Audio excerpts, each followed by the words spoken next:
So in this video I will talk about a piece of media that someone legged me and another one that I will leg to someone.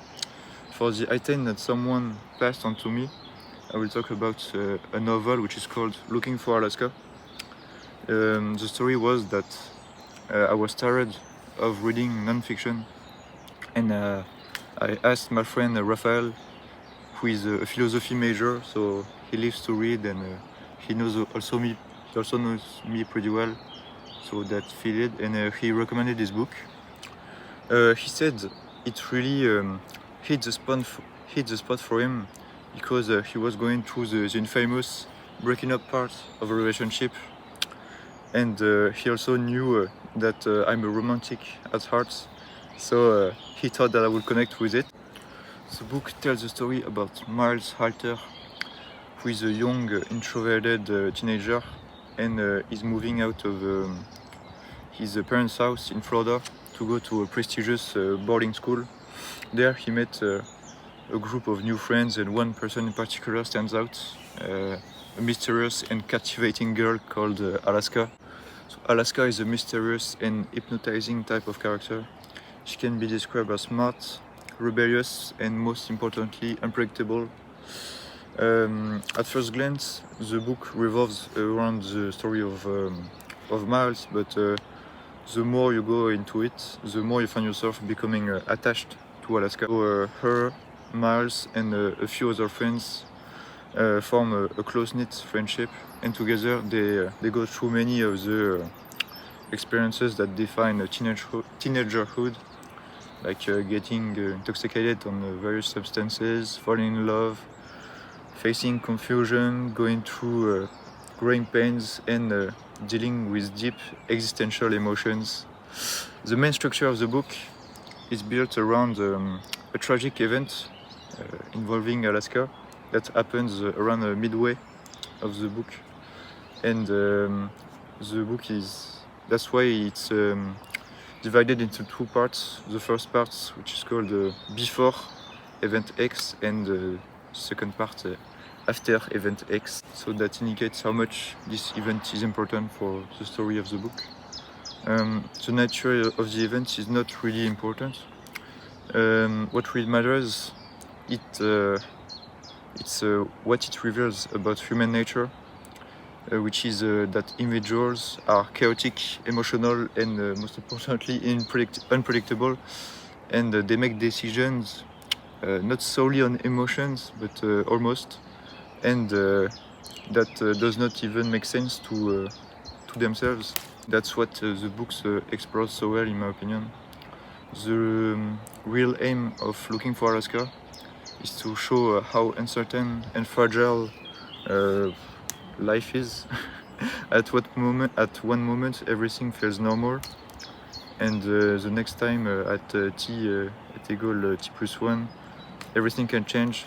The character are left trying to make sense of something that has no clear answer. It reflects how much we always try to project a logical reasoning into events, although they are often purely chaotic in nature.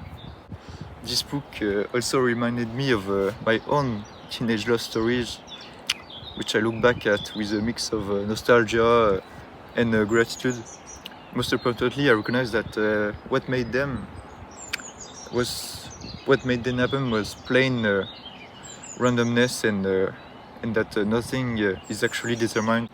And to illustrate that, I will try to read a small passage of the book. So, quoting marks. I vaguely remember Lyra standing in the doorway, the room dark and the outside dark, and everything mild and comfortable but sort of spinny. The world pulsing as if from a heavy bass beat. And I vaguely remember Lyra smiling at me from the doorway, the glittering ambiguity of a girl's smile, which seems to promise an answer to the question but never gives it.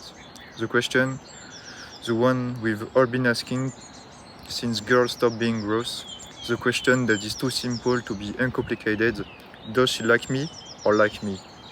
For the piece of media that I would like to someone, I will talk about the album, in good French, Franc-Tireur Partisan by Femme Togo, who is an anonymous French rapper who usually raps about dark fantasy, war and love, stuff like that.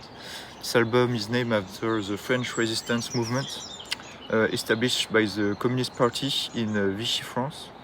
It also references historic figures like the infamous Madeleine Riffaut, who at 18 joined the resistance and killed a Nazi officer.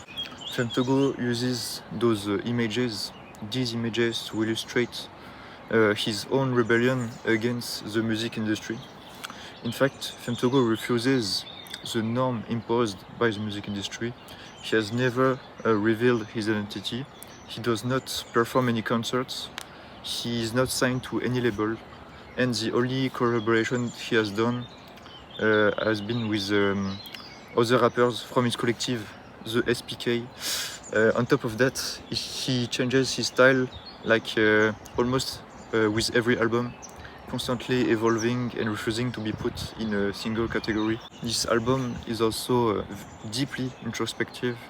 He talks about his childhood, growing up in a poor harbor city of deep France, being labeled as an outcast and quickly going down the path that led him to alcoholism and depression. Gamin de province, un flash de tease juste après les 10. Chez moi, la moitié à 12-13 ont pris leur première cuite. Chez nous, c'est beau, y a la mer près du port des crackers. Parce que les chalutiers ne ramènent pas que de la bonite. Je vois des anciens devenir gris comme le bitume. Les mêmes qui, à 16 ans, me proposaient de la cocaïne. In contrast to these darker topics, he also expresses great gratitude for his current situation. Growing up poor and not having much, he now feels satisfied with the bare minimum. And that's why I chose this masterpiece because of this sad, grim, yet authentic ambience that succeeds to express this raw and rebellious message that touches me a lot, especially because I relate to a lot of these topics actually, especially the upbringing in the middle of nowhere. What I also love is how he often seems to be speaking directly at his inner child.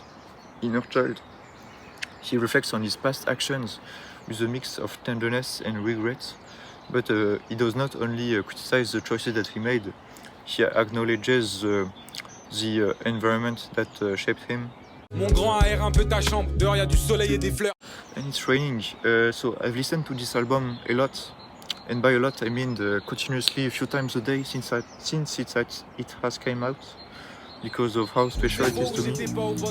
This type of albums are very precious, and I will always remember in what circumstances I was when it came out. That's why I chose to like this album, because I hope it would mean as much to someone as it did to me. Thank you.